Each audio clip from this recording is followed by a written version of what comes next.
Well, back again.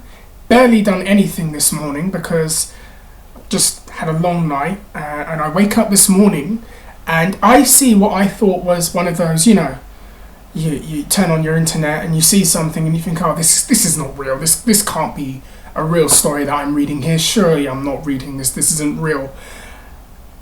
And then I go to find out and discover actually that this is real. So I'm going to give you my thoughts on this while I have my Kenyan tea. Chael Sonnen and Jones coaching The Ultimate Fighter. Filming commences in a few weeks or in a few months, I think, and then it's going to culminate in a fight April 27th for the title. And to be honest with you, I was really shocked when I heard that news. I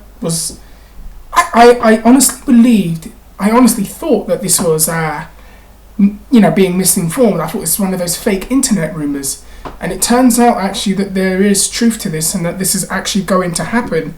And man, I can't believe it. I've got lots of different thoughts on it. I know why they would have these two as coaches. I've got my beliefs as to why. Let me put this down and sip this. That's beautiful, by the way. Okay. It's been said that since the UFC have moved to Fox, The Ultimate Fighter, being on Fridays, has not performed as well in the ratings, and there are statistics out there to prove that.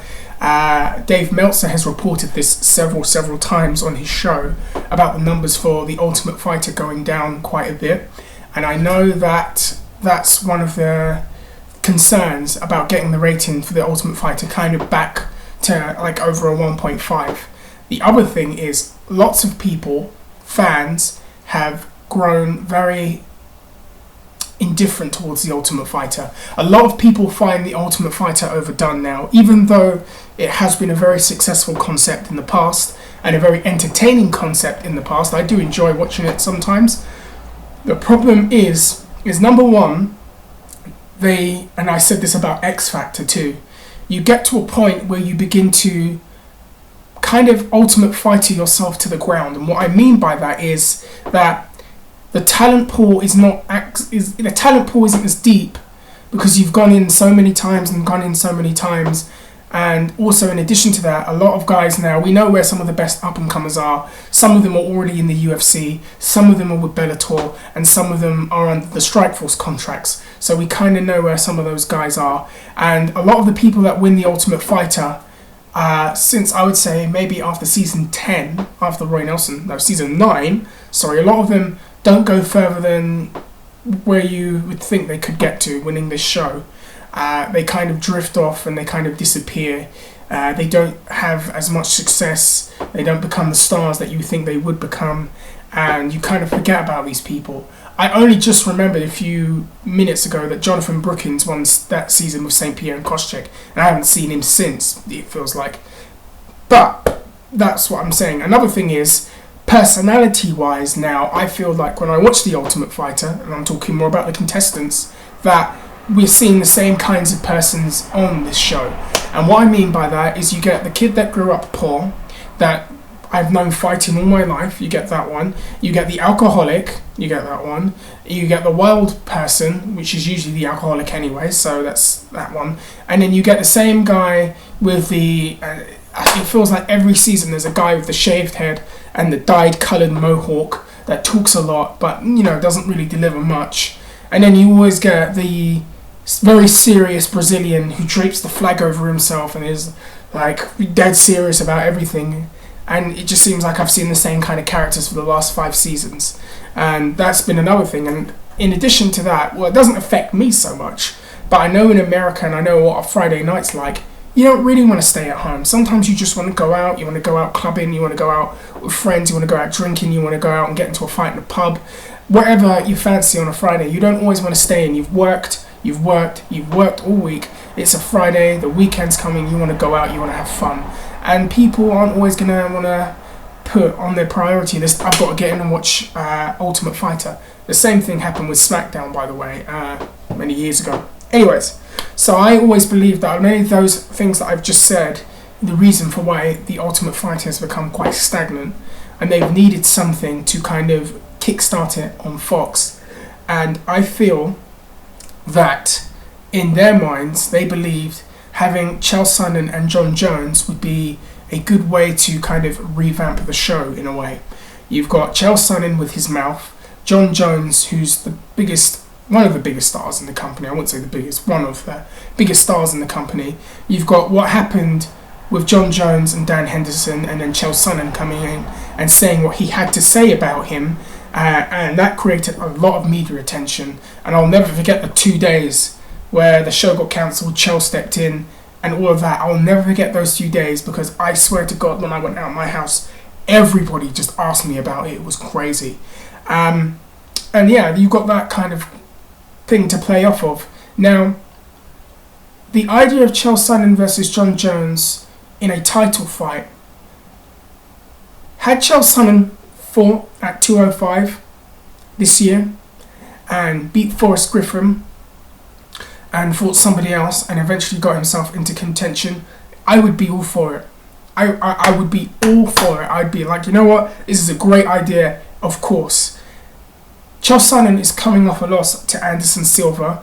Chael Sonnen has not fought at light heavyweight in, I think, about 5 years. I could be wrong. I know he's not fought there in a long, long time. And he's not established himself in this weight class in the UFC. And those things go against him. And he's coming off of a loss. And in a way, I know some people are like, oh, this is like a WWE show. In a way, it kind of is, but not because of the talking and all of that.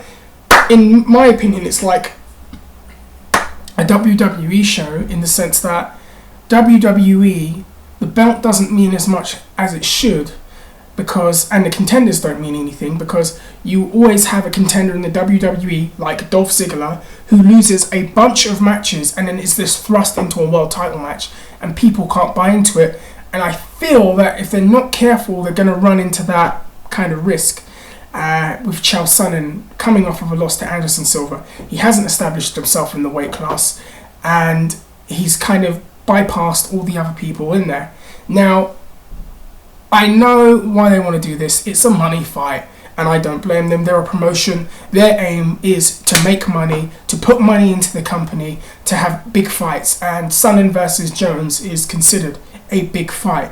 But with that being said, in my opinion now, I think that the UFC have kind of given leverage in terms of an argument to someone like Nick Diaz and Alistair Overeem. Because if you watched my previous video, I said, should Alistair Overeem and Nick Diaz get title shots when they return? And now, given their circumstances and comparing it to this one, I think they've got a very, very strong claim for it. Nick Diaz did not get destroyed in that fight. He lost a fight that was very close, that many people thought he won. He got suspended, unfortunately, but he was actually had... The UFC were in the works of building up a rematch at the time, and unfortunately the suspension happened. So Nick kind of does have a title fight there. And if people are going to use the excuse, well, the Sonnen and Jones thing is a big money fight, there's no bigger money fight than that, I would argue that Nick Diaz fighting George St. Pierre is an entirely bigger fight than that fight. And we all know it was, because it was considered a great super fight, Strikeforce champion versus UFC champion. Then it kind of escalated to more of a grudge match type fight. And I know that that fight was considered one of the biggest fights of the year that didn't happen. And I know a lot of people who would pay a lot of money to see that fight more than Jones and Chael. I would argue that Alistair Overeem fighting for the heavyweight title, if he fights Junior Dos Santos, if Junior gets by Kane that is, would be a big fight. I know a lot of people who wanted to see that. And there was tremendous money and tremendous promotional opportunities if Alistair had won and fought Junior Dos Santos with that. And those were two very big money fights and two fights where big stars could be made. So I think that that's a very interesting way of looking at it. Anyways, I'm going to stop because I'm kind of in a rush right now. That's why I'm talking way too fast. And in addition to that also, Chael kind of surpasses all the other contenders. And I can understand actually this, because John beat Shogun, and I mean he beat Shogun pretty handedly. And I did not expect him to overwhelm him in that way. He destroyed Ryan Bader. He destroyed Brandon Vera. He beat Lyoto Machida, who gave him his closest fight. He beat Rashad Evans. Dan Henderson is the only person he hasn't fought. And obviously Alexander Gustafsson, if he beats Shogun, is the other guy that he hasn't fought. And in a way I felt, why not let Chael build himself up, have Hendo fight John, and then go in the direction of a Sonnen and Jones fight. Oh well. that's promotional business for you, and that's how I'm going to end it right now. You let me know what you think. Write some comments. Say what you want to say, and I will get back to all of you very, very soon. Take care and bye.